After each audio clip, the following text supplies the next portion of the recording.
కీర్తనలు 3వ అధ్యాయము 1 నుండి 8 వచనాలు. దావీదు రచించిన కీర్తన. ఈ కీర్తన రాయడానికి దావీదును ప్రేరేపించిన విషయం ఏంటి? ఈ కీర్తన రాయవలసిన సందర్భం అబిషాలోము అనే తన కుమారుని ఎదుటి పారిపోయినప్పుడు దావీదు రచించిన కీర్తన. దావీదు అనేక సందర్భాల్లో కీర్తనలు రచించాడు, దేవుని స్తుతించాడు.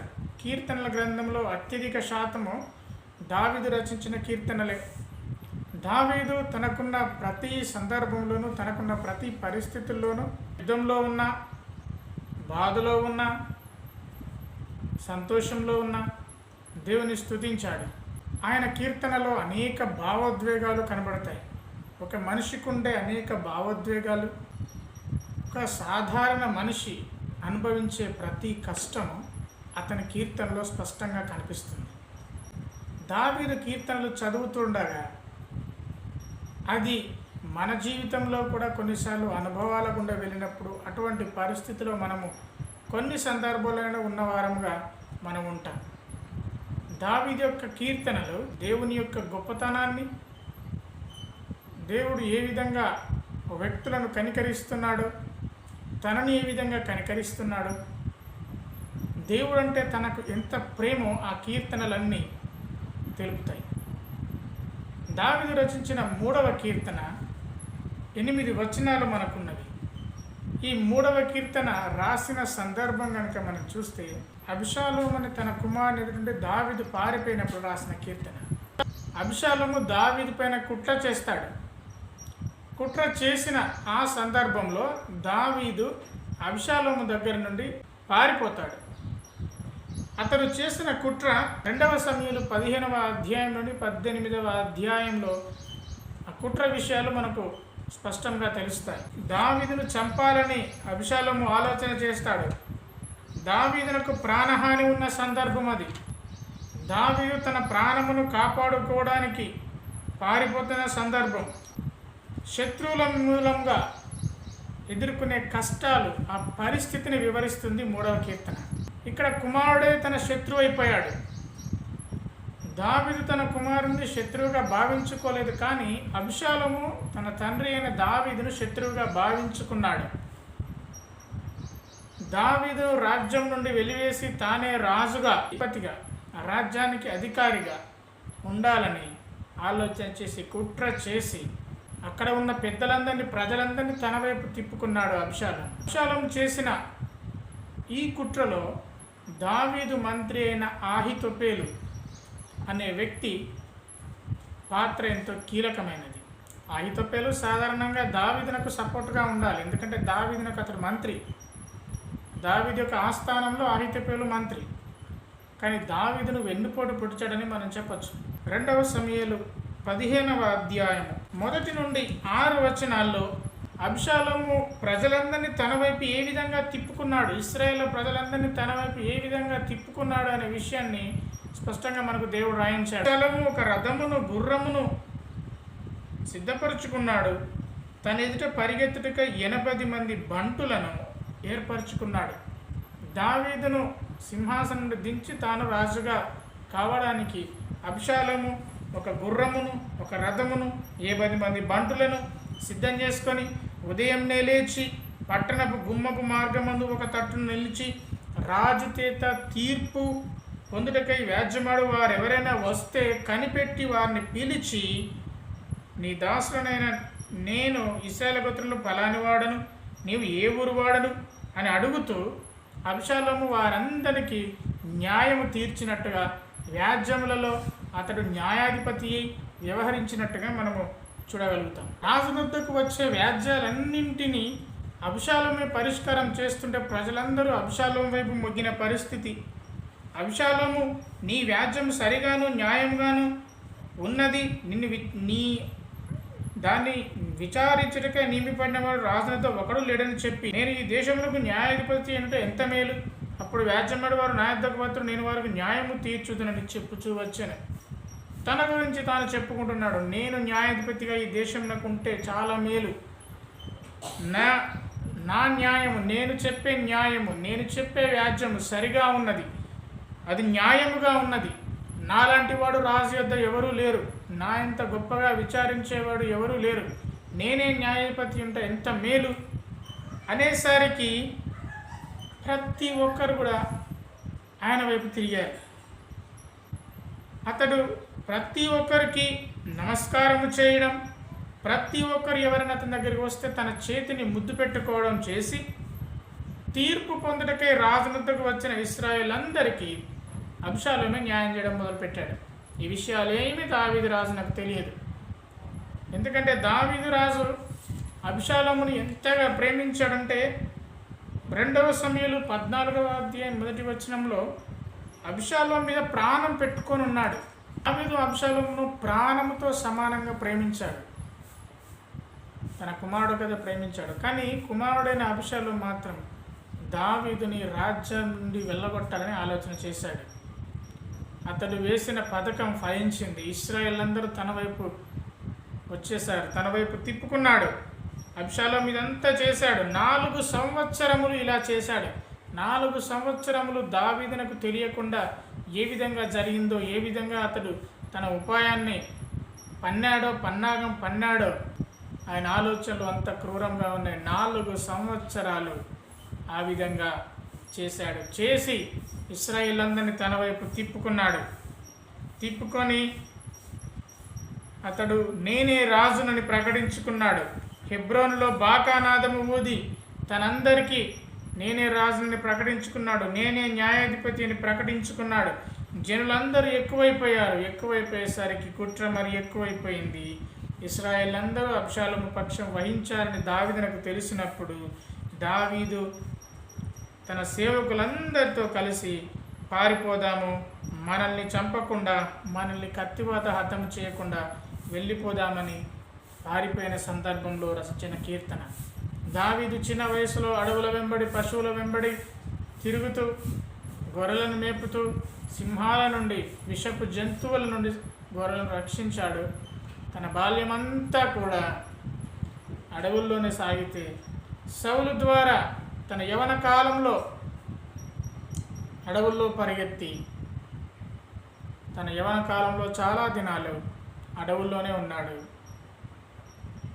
కుమారులు పుట్టిన తర్వాత కుమారుని చేతిలో ఈ విధంగా మోసం చేయబడి మరలా అడవులకే పరిగెత్తాడు, మరలా ఎక్కడెక్కడికో పరిగెత్తాడు దావీదు జీవితం అంతా పోరాటాలమయం. సందర్భంలోనూ దావీదు దేవుని స్తుతించాడు. ప్రతి సందర్భంలోనూ అతడు దేవుడే తన ఆశ్రయంగా చేసుకున్నాడు. దావీదు కీర్తనలో ఉన్న ఒక గొప్ప విషయం ఏంటంటే, దావీదు తను అనుభవిస్తున్న ప్రతి సందర్భంలోనూ ఏ వ్యక్తి పేరు కూడా ప్రస్తావించకుండా, తనను ఏ విధంగా శత్రువులు బాధిస్తున్నారు, దేవుడు తనకు ఏ విధంగా తోడై ఉంటాడు అనే విషయాలను గురించి రాస్తూ దేవుని స్తుతించాడు. కొన్నిసార్లు దావీదునకు వచ్చిన కష్టాలు ఎక్కువైపోయినప్పుడు కోపంగా, నీవెక్కడ ఉన్నావు, ఇంకెంతసేపు నన్ను కనికరించకుండా ఉంటావని కోపంగా మాట్లాడిన తర్వాతనే దేవుడే కదా నాకు సహాయం చేసేవాడు, దేవుడే నా కోట, దేవుడే నా ఆశ్రయం అని నేను ఎలుగెత్తి దేవుని గురించి చెప్తున్నాను అని పలుకుతూ దావీదు దేవునితో తనకున్న అనుబంధాన్ని, తన ప్రేమను వ్యక్తపరిచినట్టుగా ఆయన రాసిన కీర్తనలో మనం చూడగలుగుతాం.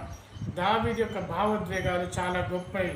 దావీదునకు రాజ్యం నుండి పారిపోవడానికి లేదా దావీదును రాజ్యం నుండి బహిష్కరించడానికి దావీదు దగ్గర ఉన్న మంత్రి అయిన అహీతోపెలు యొక్క ఆలోచన చాలా గొప్పగా పనిచేసింది. అహీతోపెలు అబ్షాలోమునకు సలహాదారునిగా ఉండి అనేక సలహాలు ఇచ్చి దావీదును రాజ్యం నుంచి వెళ్ళగొట్టడంలో అతనిది కీలక పాత్ర. 2వ సమూయేలు 17వ అధ్యాయం 1 నుండి 3 వచనాలు కనుక మనం చూస్తే, అహీతోపెలు దావీదునే చంపాలని ఆలోచన చేసి దావీదును చంపాలని అబ్షాలోమునకు చెప్పినట్టుగా మనము ఆ వచనంలో చూస్తాం. దావీదు దగ్గర పనిచేసిన మంత్రి యగు అహీతోపెలు యొక్క కుట్ర అక్కడ మనకు బయలుపడుతుంది. దావీదు అలసటగా బలహీనంగా ఉన్నాడు గనుక అతని మీద పడి బెదిరిస్తే జనులందరూ పారిపోతారు. అతని దగ్గర ఉన్న మనుషులందరూ, అతని జనులందరినీ నీ తట్టు నేను తిప్పుతాను.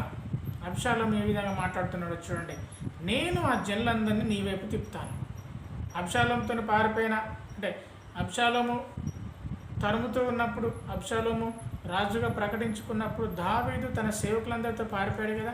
దావీదును మాత్రం చంపేద్దాము, తన సేవకులందరినీ నీ వైపు నేను తిప్పుతాను, నీవు అతన్ని మనిషిని వెతికి పట్టుకొని మనగా జనులందరూ నీతో సమాధాన పడదురు, నీ చిత్తమైతే ఈరోజు రాత్రి నీవు 12,000 మందిని ఏర్పరచుకొని దావీదును తరిమి చంపే అన్నప్పుడు ఈ బోధ, అహీతోపెలు చెప్పిన ఈ మాటలు ఇశ్రాయేలు పెద్దలందరికీ అబ్షాలోమునకు యుక్తముగా కనబడను. చాలా గొప్పగా అనిపించింది. తననే చంపుదామని డిసైడ్ అయిపోయాడు, నిర్ణయించుకున్నాడు. అబ్షాలోము నిర్ణయించుకున్నాడు.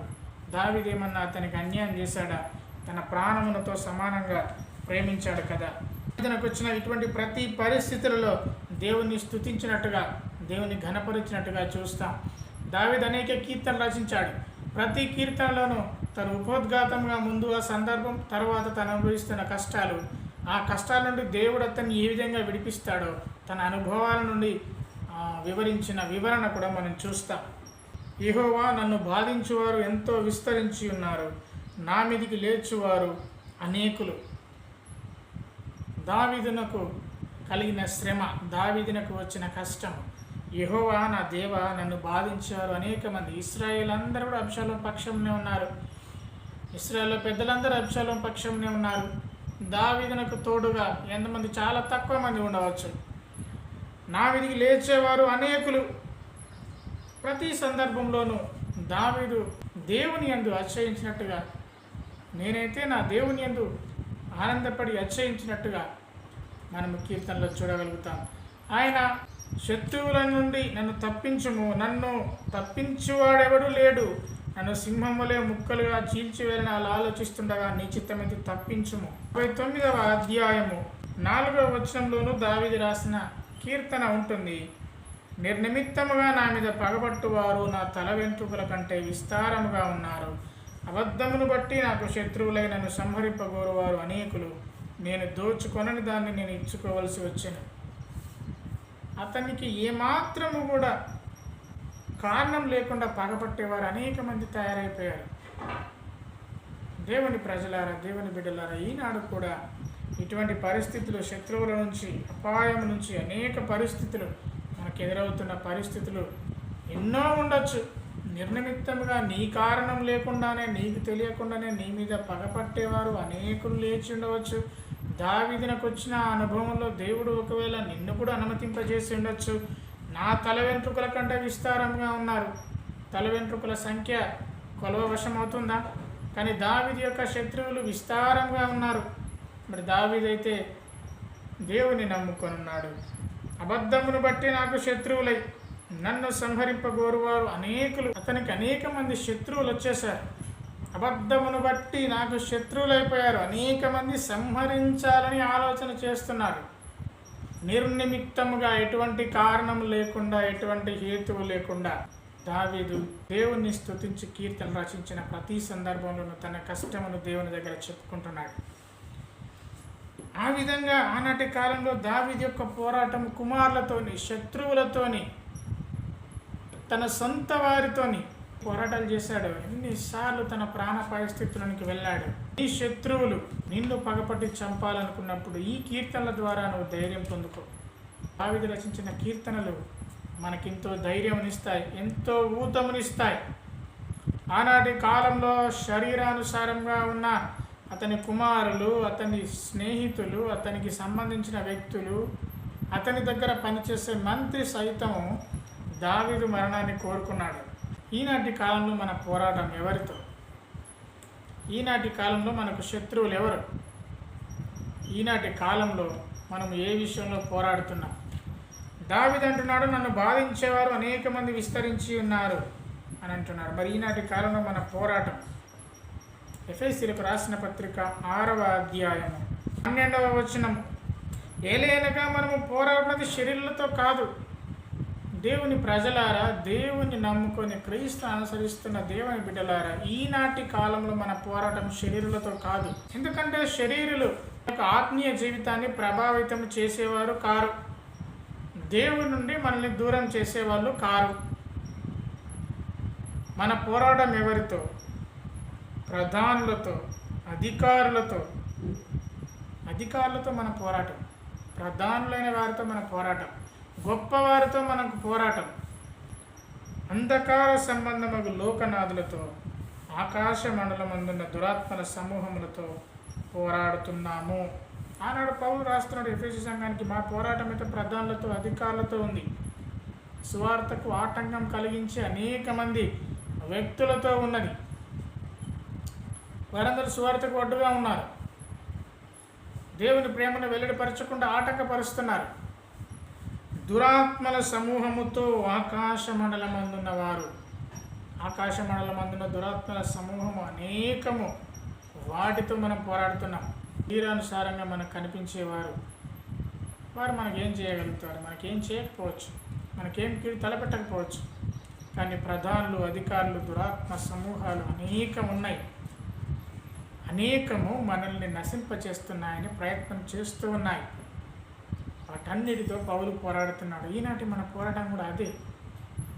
దేవుని సువార్తకు ఏదైతే వ్యతిరేకంగా ఉందో, సువార్త ప్రకటనకు వ్యతిరేకంగా ఉందో, దానికోసం మన పోరాటమై ఉండాలి. దావీదు ఏ విధంగానైతే దేవుని ఆశ్రయం చేసుకున్నాడో, ఇటువంటి పోరాటాల్లో దేవుని మనం ఆశ్రయంగా చేసుకోవాలి. దేవుని వల్ల అతనికి రక్షణ ఏమీ దొరకదు అని నన్ను గూర్చి చెప్పువారు అనేకులు ఉన్నారు. దావీదు పలుకుతున్నాడు, దేవుడు అతనికి ఏం రక్షణ ఇవ్వడు, దేవుని వల్ల అతనికి రక్షణ దొరకదని అనేకులు చెప్తున్నారు. దావీదు విషయంలో అపహాస్యం చేస్తున్నారు. 22వ కీర్తన 7-8, నన్ను చూచువారందరూ పెదవులు విరిచి తల ఆడించచ్చు అపహాస్యము చేస్తున్నారు. యెహోవా మీద నీ భారం మోపుము, ఆయన వారిని విడిపించునేమో, వాడే ఆయనకు ఇష్టడు కదా, ఆయన వారిని తప్పించునేమో అని అందరూ. దేవుని పిల్లలమైన మనకు వచ్చే అపహాస్యమైన విషయాలు అనేకం ఇలా ఉంటాయి. క్రీస్తును అంగీకరించిన తర్వాత కొన్నిసార్లు మనము శ్రమల గుండా వెళ్ళినప్పుడు ఈ లోకంలో ఉన్న వారందరూ పలికే మాట, దేవుడు నిన్ను విడిపించునేమో, నీవు అతనికి ఇష్టడివి కదా, నిన్ను తప్పించునేమో, నీ భారమంతా నీ దేవుని మీద మోపు అని పలుకుతూ అపహాస్యము చేస్తున్నారు. ఇది ఆదరించే మాటలు కాదు, అపహాస్యము చేసే మాటలు. ఇటువంటి అపహాస్యకుల మధ్య మనము జీవిస్తూ ఉన్నామన్న విషయాన్ని గుర్తుపెట్టుకోవాలి. క్రీస్తుని అంగీకరించిన తర్వాత లోకమంతా నీకు శత్రువు అయిపోతుంది. లోకంలో ఉన్న ప్రతి వారు నిన్ను ఒక శత్రువుగా చూస్తారు, నిర్నిమిత్తముగా శత్రువుగా చూస్తారు. దావీదును ఏ విధంగా నిర్నిమిత్తంగా శత్రువుగా భావించి అనేక మంది అతన్ని చంపాలని, అతన్ని నశింపజేయాలని ప్రయత్నించారో, ఈ లోకంలో ఉన్నవారు కూడా నిన్ను శత్రువుగా భావించి నిన్ను చంపాలని చూస్తారు, నిన్ను నశింపజేయాలని చూస్తారు. వాళ్ళు అపహాస్యం చేస్తుంటారు, అపహాస్యమైన మాటలు మాట్లాడుతూ ఉంటుంటారు, నిన్ను వేధిస్తూ ఉంటారు. ఈ దేవుని యొక్క శక్తి నీవు శంకించేలా వారి మాటలుంటాయి, వారి పలుకులుంటాయి. ధైర్యం కొలుపకు దేవుని బిడ్డ, దేవుడు మనల్ని ఆదరిస్తాడు. 21వ కీర్తన 11వ వచనంలో, దేవుడు వారిని విడిచెను, తప్పించు వారెవరును లేరు, వారిని తరిమి పట్టుకొనుడి అని వారు అనుకొనుచున్నారు. ఇది దావీదు రాసిన కీర్తనే. అతని శత్రువులు అతన్ని ఏమనుకుంటున్నారు? దేవుడు అతన్ని విడిచిపెట్టేశాడు, దేవుడు వాళ్ళని విడిచిపెట్టేశాడు, వాడికి తప్పించుకోడు, వాడిని తరిమి పట్టుకొనుడి, వాడిని తప్పించేవారు ఎవరు లేరు, వాడిని తరిమి పట్టి చంపేయండి అని ఆనాటి కాలంలో దావీదు గురించి తన శత్రువులు అనుకున్నారు. ఈనాటి కాలంలో ఇటువంటి పరిస్థితిలో దావీదుకు వచ్చిన అటువంటి పరిస్థితిలో నీవు గనక ఒకవేళ నువ్వు ప్రయాణం చేస్తే దావీదుకు వచ్చిన భావోద్వేగాలు గనక మనలో ఉంటాయి కదా. అందరూ కూడా వీడిని వాళ్ళ దేవుడు రక్షించలేడు, వీడిని చంపేద్దాం అనే ఆలోచన చేస్తూ ఉండొచ్చు. కానీ ప్రతి పరిస్థితుల్లో దావీదు ప్రజలను నమ్ముకోలేదు, తన బలమును నమ్ముకోలేదు, తన సైన్యమును నమ్ముకోలేదు, ఆయన దేవుని నమ్ముకున్నాడు. యేసుక్రీస్తు వారిని కూడా సిలువలో ఉన్నప్పుడు అనేక మంది ప్రజలు అక్కడ వచ్చి అపహాస్యం చేశారు.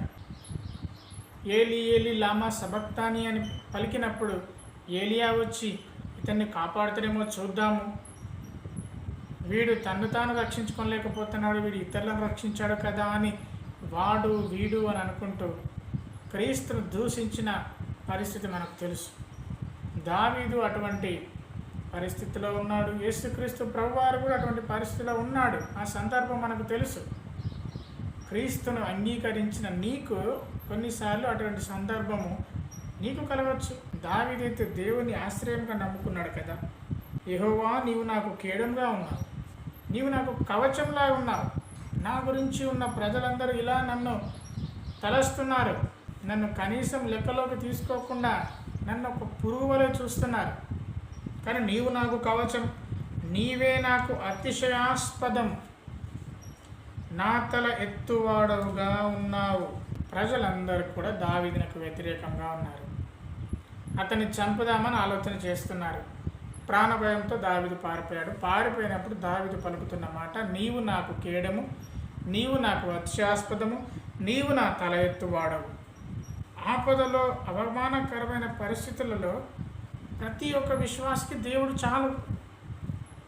దావీదు తాను ఆపదల్లో ఉన్నప్పుడు పలుకుతున్న మాటలు, మనము ఆపదల్లో ఉన్నప్పుడు అటువంటి మాటలు పలకగలిగే స్థితిలో మనం ఉన్నామా?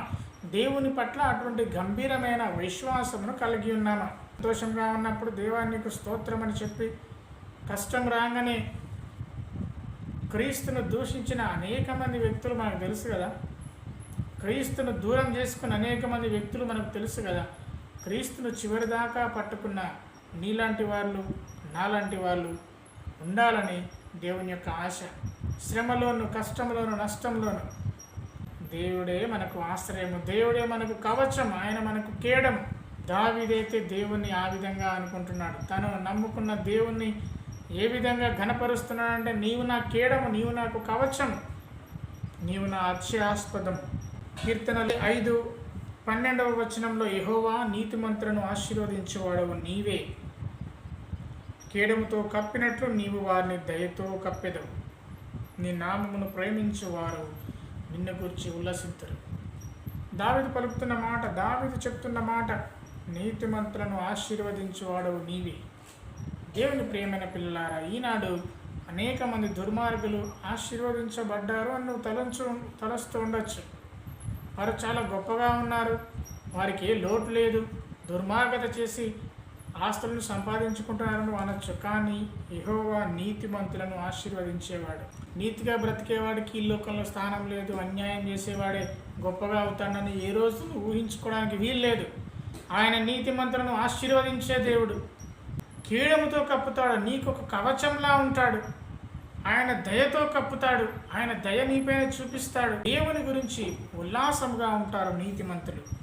28వ అధ్యాయము కీర్తనలు 7, యెహోవా నా ఆశ్రయము, నా కేడము, నా హృదయము ఆయన యందు నమ్మిక ఉంచిన గనుక నాకు సహాయము కలిగను. ప్రియమైన దేవుని వారులారా, క్రీస్తునందు మీరు నమ్మిక ఉంచండి, దేవుని యందు మీరు నమ్మిక ఉంచండి, మీకు సహాయం కలుగుతుంది. దావీదు దేవుని స్తుతిస్తున్నాడు.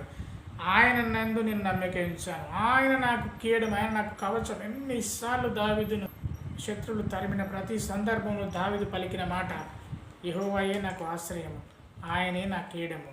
కాబట్టి నేను ఆయన యందు నమ్మిక ఉంచుతున్నాను. ఆయన ద్వారా నాకు సహాయం కలుగుతుంది. ఆయనే నా సహాయకారి. కాబట్టి నా హృదయం ప్రహర్షించుచున్నది, నేను కీర్తనలతో స్తుతిస్తున్నాను. ఆయన కీర్తనలు రాసేది కేవలము తన కష్టముల గురించి, తన పడుతున్న బాధ గురించే కాదు.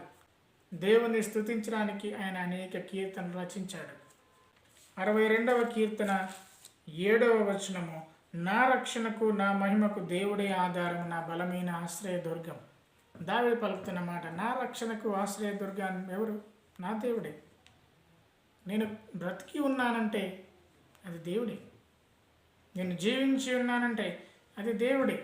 దావీదు పలుకుతున్న మాట. ఎందుకంటే ఆయన అనేక శత్రువులను, అనేక వెండిపోటు పొడిచేదారుల నుండి, అనేక మంది వ్యక్తుల నుండి దావీదు తప్పించబడ్డాడంటే అది దేవుని యొక్క శాశ్వతమైన కృప దావీదునకు ఇవ్వడమును బట్టియే. కాబట్టి అబ్రహామునకు తోడైన దేవుడు నీకు తోడై ఉంటాడు, దావీదునకు తోడైన దేవుడు నీకు తోడై ఉంటాడు, అనేక మంది ప్రవక్తలకు తోడైన దేవుడు నీకు తోడై ఉంటాడు. ఎలుగెత్తి నేను యెహోవాకు మొరపెట్టినప్పుడు ఆయన తన పరిశుద్ధ పర్వతము నుండి నాకు ఉత్తరం ఇచ్చును. దేవునికి మనం మొరపెడుతున్నప్పుడు, ఎలుగెత్తి మొరపెడుతున్నప్పుడు ఆయన ప్రత్యుత్తరం ఇస్తాడు. దేవుని బిడ్డలారా, మనము ప్రార్థన చేయడం అనేది మర్చిపోవద్దు. దావీదు ఎలుగెత్తి మొరపెట్టినప్పుడు దేవుడు అతనికి ఉత్తరం ఇచ్చాడు. ప్రతి పరిస్థితులకు, ప్రతి ఒక్క కష్టానికి, ప్రార్థన మనకు సమాధానంగా ఉంటుంది. మొదటి తెస్సలోనికైలకు రాసిన పత్రిక 5వ అధ్యాయము 17వ వచనము, ప్రతి విషయమునందు కృతజ్ఞతాస్తుతులు చెల్లించుడు, ఇలాగు చేయుట యేసుక్రీస్తునందు మీ విషయంలో దేవుని చిత్తం. ప్రతి విషయంలో కృతజ్ఞతాస్తుతులు చెల్లించినప్పుడు దేవుడు తప్పకుండా మన ప్రార్థన విని మనకు ప్రతిఫలమునిస్తాడు. దేవుడు మనల్ని ఆదరిస్తాడు, దేవుడు మనల్ని కనికరిస్తాడు. కాబట్టి దావీదైతే తన పరిశుద్ధ పర్వతం నుండి నాకు ఉత్తరం ఇస్తాడని గొప్పగా పలుకుతున్నాడు. దేవుని బిడ్డలమైన మనము కూడా దేవుని సన్నిధిలో ప్రార్థించినప్పుడు ప్రతి విధమైన కష్టం నుండి, ఏర్పడే ప్రతి నష్టం నుండి దేవుడు మనకు విడుదలనిస్తాడు, మనల్ని విడిపిస్తాడు. ప్రార్థించడం మర్చిపోవద్దు. ఈ విధంగా చేయుట మీ విషయంలో దేవుని చిత్తము. దేవుని చిత్తం ఎరిగిన వారై దేవుని దయా సంకల్పం చొప్పున మీరుండాలని, మీరు ప్రార్థన మర్చిపోకుండా ప్రతిదినము దేవునితో సహవాసంలో ఉండండి. దావీదునకు చూపిన శాశ్వత కృప దేవుడు మీకు చూపిస్తాడు.